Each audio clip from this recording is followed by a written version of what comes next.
皆さん、こんにちは。ワンネスインラブインクの YouTube チャンネルへようこそお越しくださいました。いつもご視聴いただきありがとうございます。今日はですありがとう。ね、はい、ありがとうございます。今日は素敵なゲストの方をお迎えしております。はい、この、ゲストの方なんですが、ですね、風水研究家の藤木理香子さんです。イエようこそおーイ。越しくださいました。ありがとうございます。では、藤木理香子さん、ですね、ちょっとだけ自己紹介の方お願いしてもよろしいでしょうか。ま、まずはじめにこのような機会を頂戴いたしまして、節さんには深く感謝申し上げたいと思います。ありがとうございます。そうでもないです。私は小さい頃から占いとか見えない世界の話が大好きで、不思議な話ですとか怖い話も大好きなんですけれども、子育てが一段落した段階で本格的に何か勉強してみようと思いまして、たまたまその時に香港の先生が日本に風水を教えに来てくださるという情報がありまして、そこで風水とあと生年月日から運命を見るという周水命を勉強する機会がありました。で、あのやってみたらとても面白くて、その風水を使ってお友達の家とか、あの、いろいろなお店とかを見てみると、とても正確な答えが出てくる風水だったので、どんどんのめり込んで勉強しまして、2012年にシンガポールに本部があります国際風水協会から日本人として初めて風水マスターの認定をいただきました。で、それ以来、風水の関するお仕事をさせていただいております。で、2017年に初めてのフライングスター風水という本を出させていただきまして、で、その後、この本を英語で出版しませんかというお話をいただきまして、あの、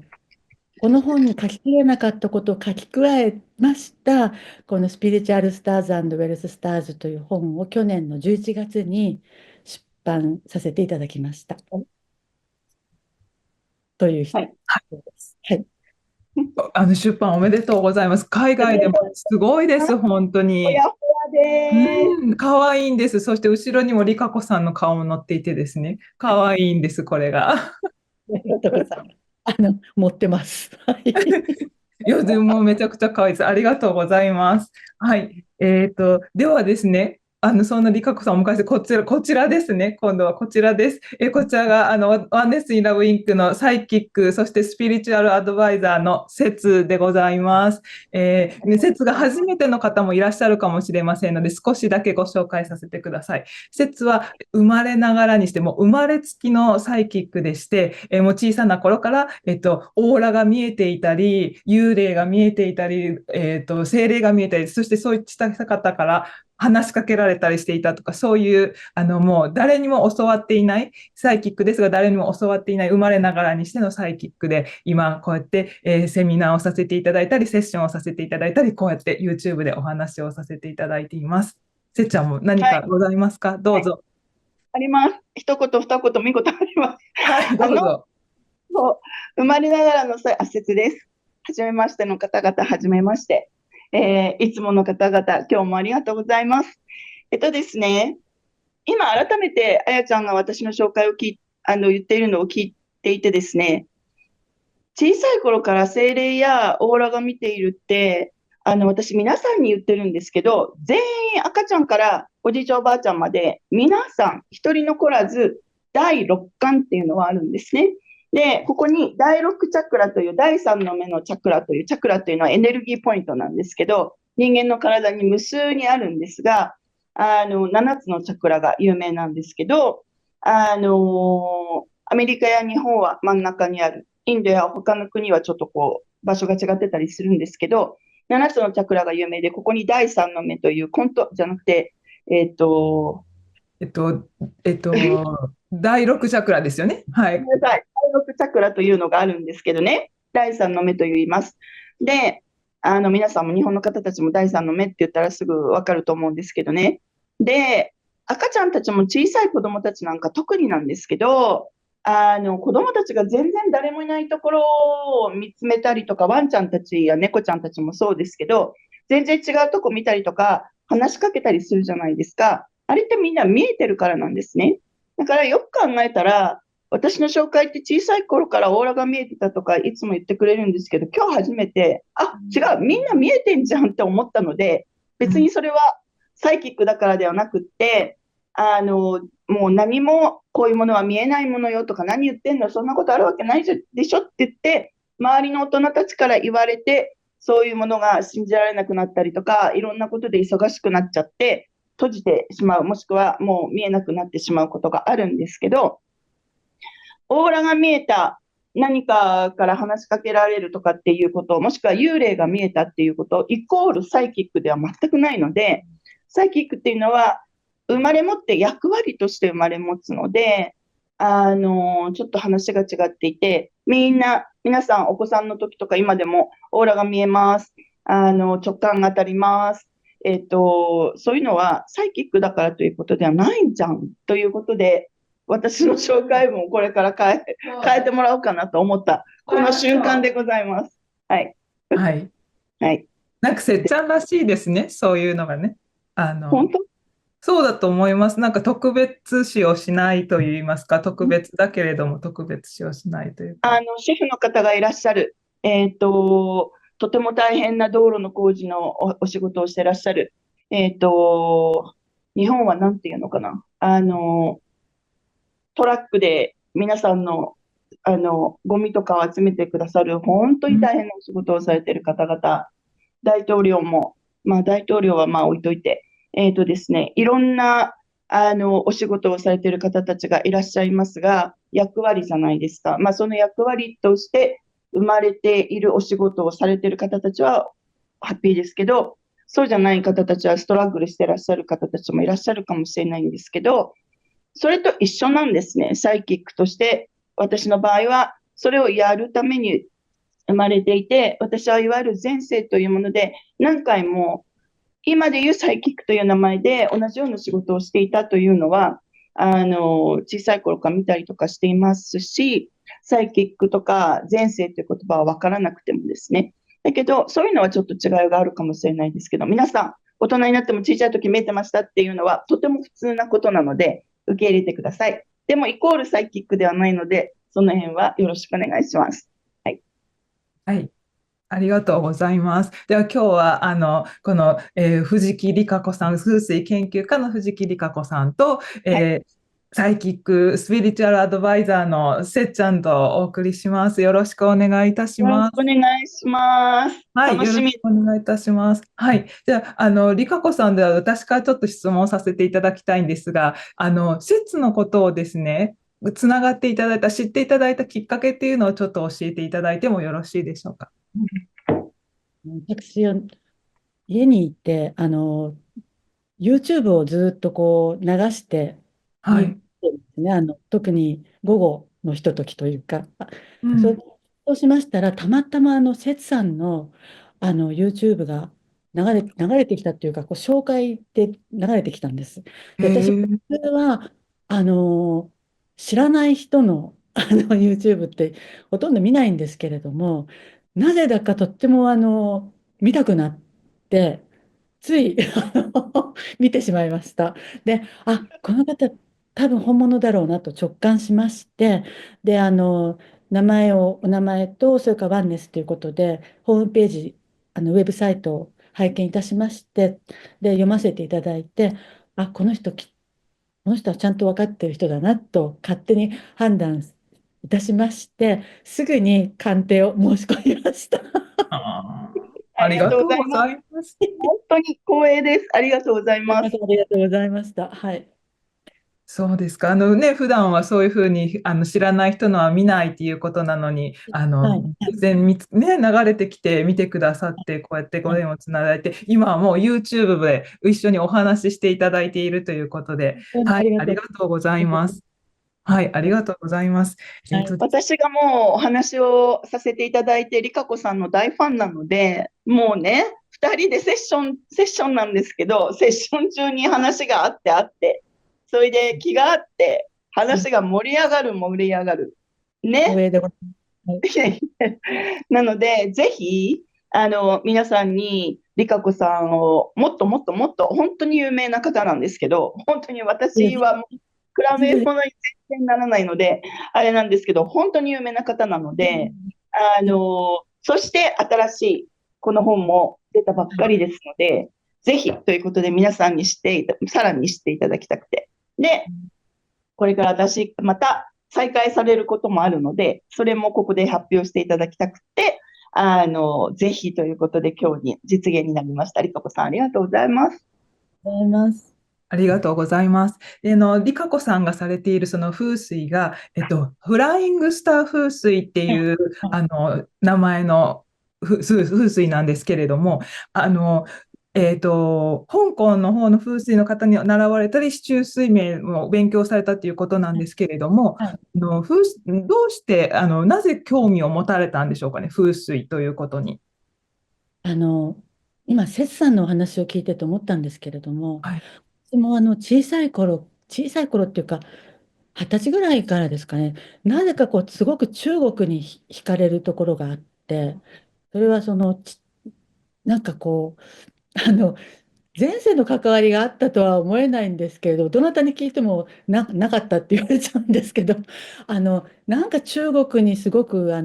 興味を惹かれてたんですね。それで、あの、中国やりたいなとか、あうん。と、そう思いながら何も中国語を勉強せず、中国にも行きもせず、いや、うん。生きてきたんですけれども、風水っていうのはやっぱり中国で生まれたものですよね。それで、やっぱりなんかこう、若い頃からの中国に対するこう、思い入れというか、その惹かれるっていう思いで、多分風水の勉強に入っていったんじゃないかなと今思いました。私もうん。西洋占星術も勉強かじったこともあるんですけれども、はい。私は今一つこう入れなかったんですが、風水は本当にこう勉強していって、実際にこう試せば試すほど、あと四柱推命にしても、なんかあまりにもこう正確っていうか、本当にそうだなと思うことが多かったので、気がついたら本当にのめり込んでいたという感じなんですね。ですから、風水師になりたいとか、人の風水とか、その四柱推命を見たいと思ったことな一回も、私は見てもらうことばっか大好きなので、うん。人様の見るなんて考えたこともなかったんですけれども、勉強していくうちになんかだんだんそういうことになってしまって、気がついたらなんかやってたみたいな、そういう感覚でした。えはい。ーで、さらっておっしゃるんですけど、実はすごい方で、うん。ね。本当にさらっと、ただ習って、興味があって習ってみたいなお話をされてるんですけど、天才ですね。こういうふうなお仕事をされるために、皆さんに知識を本当に歴史を含めて、こういうことってやっぱり歴史ってすごく大事だと思うんですよね。どこの国でどういう流れでこういうものがこういうアートがこう出来上がったっていうのを勉強することってすごく大事で、で、そこから今私たちが現代で住んでいるこの生活もしくはビジネスで、どうやって役に立てることができるか。昔の人たちが見つけたことっていうのはやっぱ揺るぎなくて、時代を超えても使っていけるものっていうものが本物じゃないですか。それをもう、こう、興味があってっていうところから、今本当に日本の第一人者でいらっしゃるので、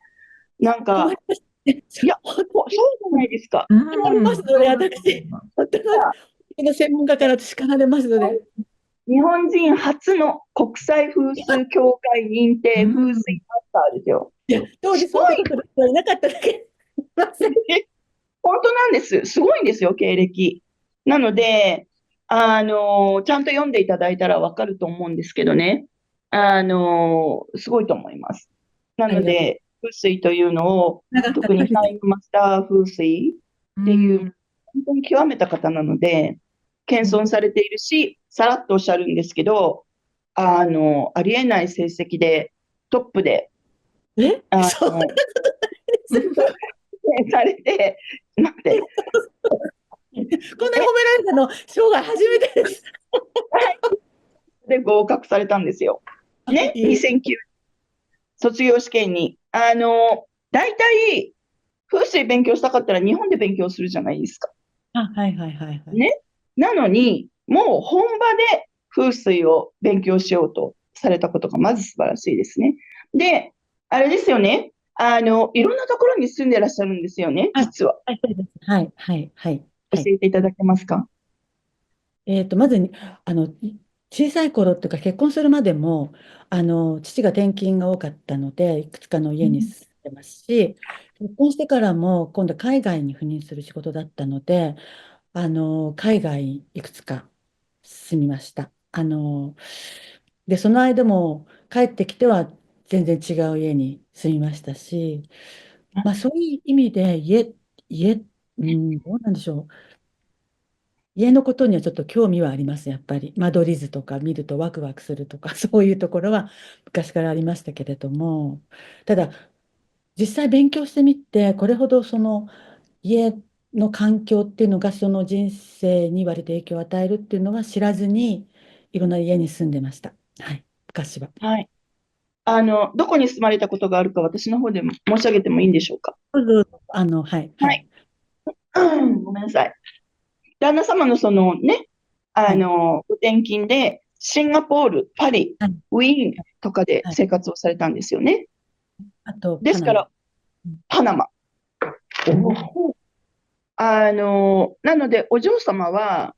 あの、ね、お嬢様いろんな海外で住まれて、ね、ほぼもう海外ですよね。そうですね。おし高校受験の時に日本にいたんですけれども、人生の半分以上は海外っていううん。状態で帰ってまいりました。はうん。い。私たちがいたニューヨークにもいらっしゃってね。うん。あ、そうですね。はいはいはいはい。2はい。年間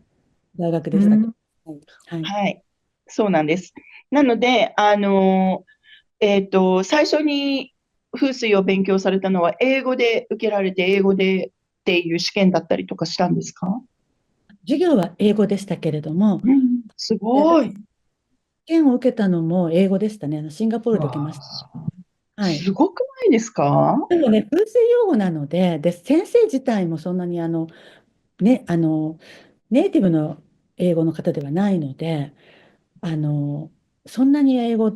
でどうこうってことはなかったんですけど、むしろ内容の方が緊張しました。難しいっていうか、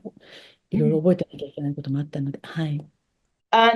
私にお話をしてくださったときに、シンガポールで、いろんなお店がはい。繁盛されていて、そこはい。でいろんなことに気がついたっていうお話をしてくださって、それがすっごい面白かったんですけど、教えていただいてもいいですか？私の香港の先生が、実はシンガポールのいくつかのショッピングモールですとか、ホテルの、風水をやってらしたんですね。で、あの、それをきっかけに、シンガポールにある、あまたのショッピングモールとかホテルとかを、そのフライングスター風水で検証してみましたら、やっぱり皆さん、どの建物も商業施設は、フライングスター風水の、風水師がおそらくうん。設計して、出入り口とかエレベーターの位置とかエスカレーターの位置を決めてるっていうことが分かって、とても面白かったです。はい。で、ここでちょっと言っていいならなんですけど、そこでその時に私に教えてくださったのが、日本なのでシンガポールがすごく流行っているから、日本の方たちがビジネスを起こそうとされていたとはいはいはい。いうところ。あ、そうですね。実はですね、とっても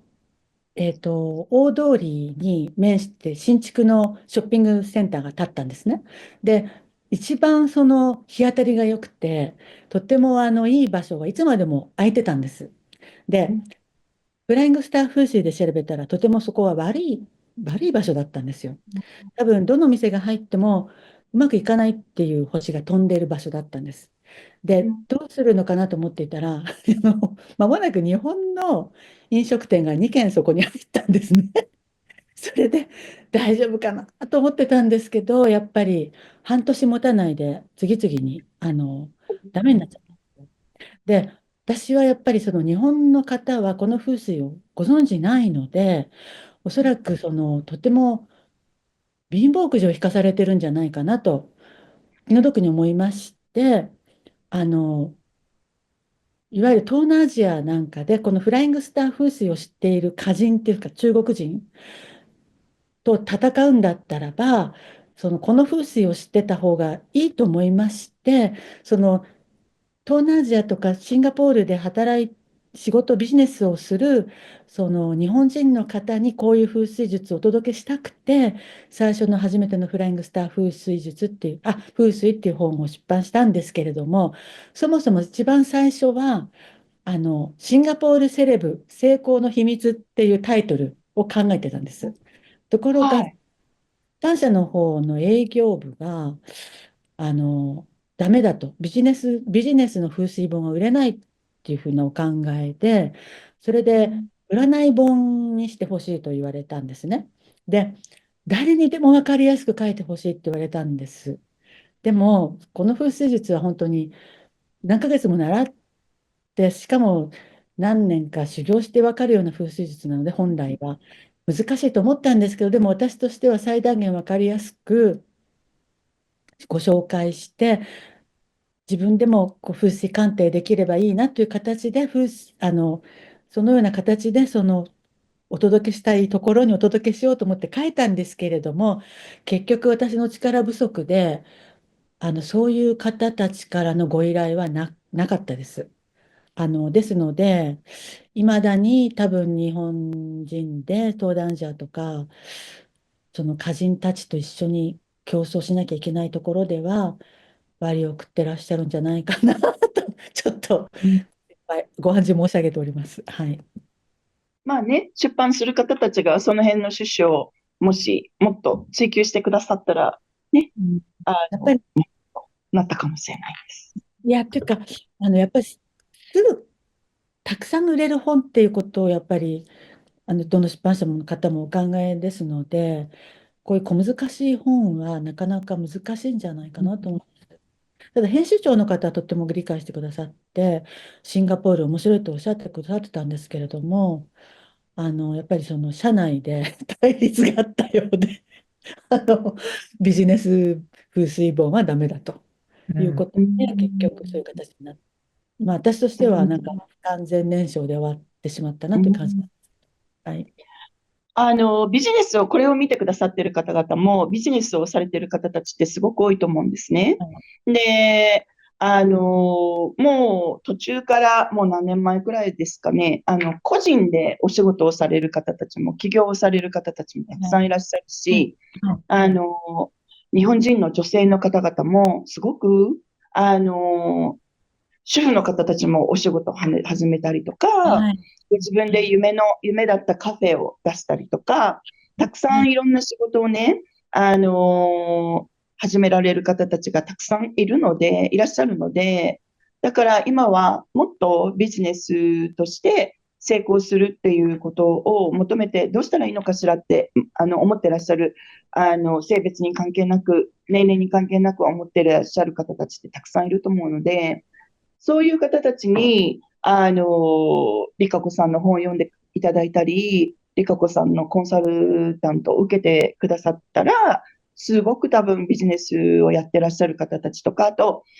リカ子さんがおっしゃってたことですごく、って思ったことが、クリエイターの方たち、デザイナーの方たち、作家さんとか、アーティストさん、仕事をするお部屋を持ってらっしゃる方たちを対象にされたいとおっしゃっていて、で、そういう方たちって多分たくさんいらっしゃるんですよね。なので、YouTube をご自分で作って載せてらっしゃる YouTuber の方たちもそうだし、これからいろんなビジネスを始められたい方たちとか、もうたくさん、前よりももっともっともっと、対象になる方たちがたくさんいらっしゃると思うので、なので、あれですよね、リカ子さんはコンサルタント業を再開されるんですよね。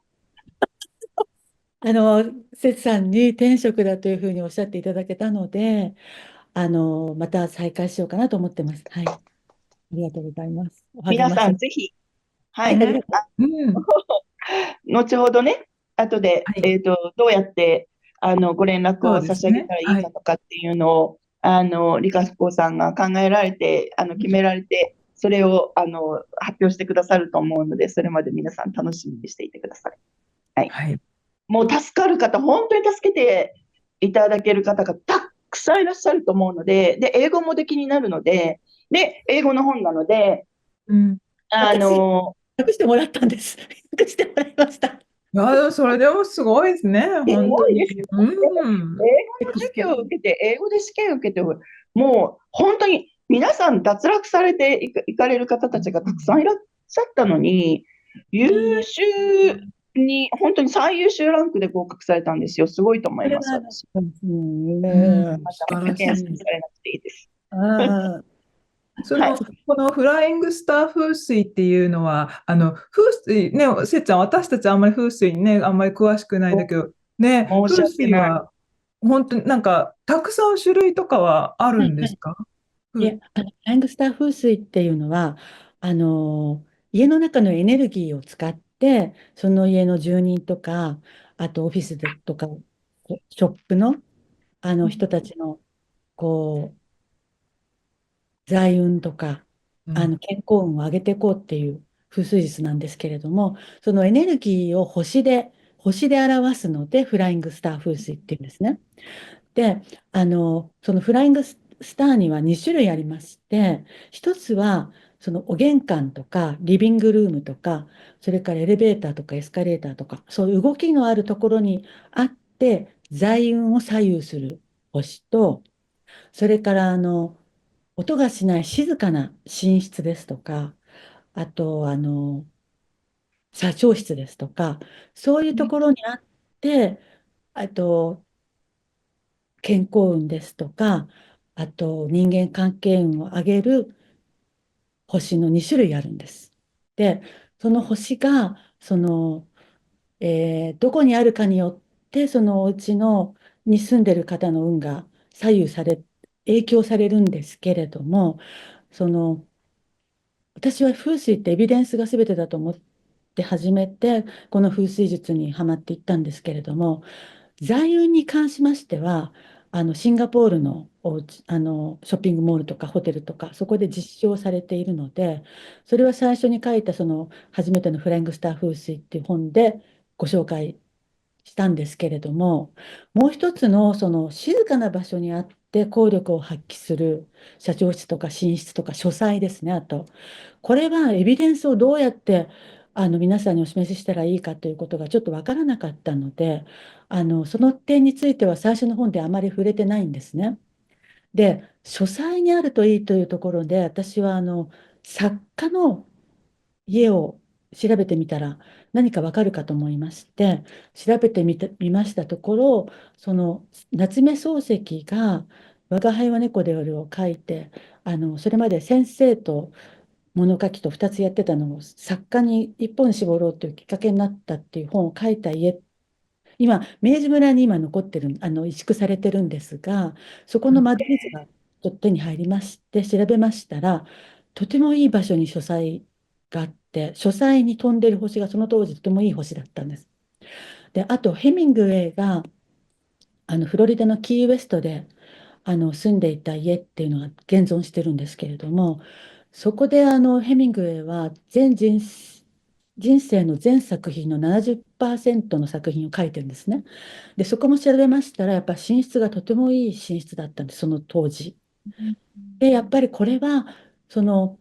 要するに作家がいい作品を書けるっていうことは、要するにインスピレーションを得られるっていうことだと私は思うんですよね。で、寝てる間に、やっぱり、いろんなインスピレーションを得るっていう話、よく聞きますよね。節さんがご専門だと思うんですけれども、予知夢を見るとか、あと、例えばリンカーンが自分の葬式を夢で見たとか、それからあと、一晩寝てみたら、すごい解決策が浮かんだとか、それうんからあと有名な話がビートルズのイエスタデーっていうはい。曲がありますけれども、あれはポール・マッカートニーが夢で聴いた曲で、朝あ、起きそのて、聞いたことない。あまりにもその鮮明に覚えていて、うん。これは聞いたことがある曲なのかなと思って、周りの人に聞いてみたら誰も知らないっていうので、あ、じゃあ自分が作曲した曲なんだということで発表したっていう話を聞いたことがあるんですね。うん。で、あと坂本龍一がラストエンペラーのどの曲だか忘れましたけれども、やっぱりなんか北京なんか撮影の中にあったグランドピアノで疲れてうっぷしてこう寝てしまって朝起きたら譜面ができていたっえて、それえっていう話もあって、結局寝てる間ってスピリチュアルの世界、天界とつながることができる世界じゃないかというふうにちょっと昔からちょっと思ってたんですね。で、そのスピリチュアルスターって名付けたのは、そのスピリチュアルスターのいいところに寝ていれば、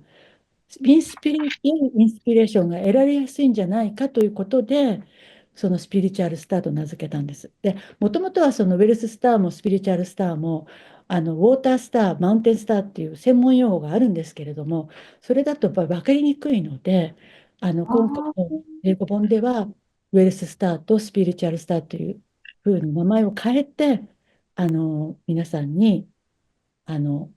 知っていただきたいと思って、そのようなタイトルにいたしました。あ、じゃあこのウェルスターうんとスピリチュアルスターっていうのは、リカコさんがつけられたんですか？そうです、そうです。ああ、すすごい。ごい。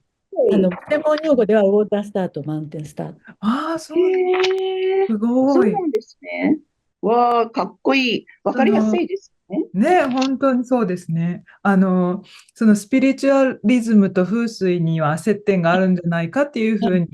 そういう考えを持っていますというふうに書かれてもいたんですが、それが今のお話にもあそうです。ることなんですかはい。ね。はい。うん、古代中国人が、要するに人生にとって重要な、そのお金、食べるためのお金と、はい。それから生きていく知恵という意味でのインスピレーション、このうん2つを住環境から得る方法を発見したんだと思ってるんですよ。ですうんから、とてもシンプルで、その風水対策にしても、その古代中国で手に入るものしかないと。あの木と火と水と土と金。もうそあ、の風水対策も使うのはもうそれだけっていう、そういうね、とてもシンプルな風水術だと思います。なるほどね。わかりました。すすごい。ごいわかりやすくうん、教えてくださって、私、風水を勉強したことがなかったので、あの、初めて勉強をさせていただく本やお話をしてくださる方が、リカコさんでどれだけラッキーかって本当いや、そに今回、れはちょっとわかりませんけど、もあの、改めて、いえいえ、この風水術がとにかく一番他の風水術と違うのは、時間の経過で、いい星が20年ごとに変わるんですね。うん、で、このお家はとても今いいっていうお家であっても、はい。20年後はもしかしたらあんまりお金が入ってこなくなってしまうかもしれない。うんええそういうこそれ、10年ごととがある。に引っ越さなきゃいけないとかならないですよね。ですから、シンガポールのショッピングモールとかホテルは、もうある程度40年後ぐらいまで考えて設計されてあります。すごい。すごい。2063年ぐらいまで大丈夫っていうふうに大体設計されてます。今、新しく建つものに関しましては。63年。すごいはい、な。ここまでは建て替えなくていいだろうみたいな。うん。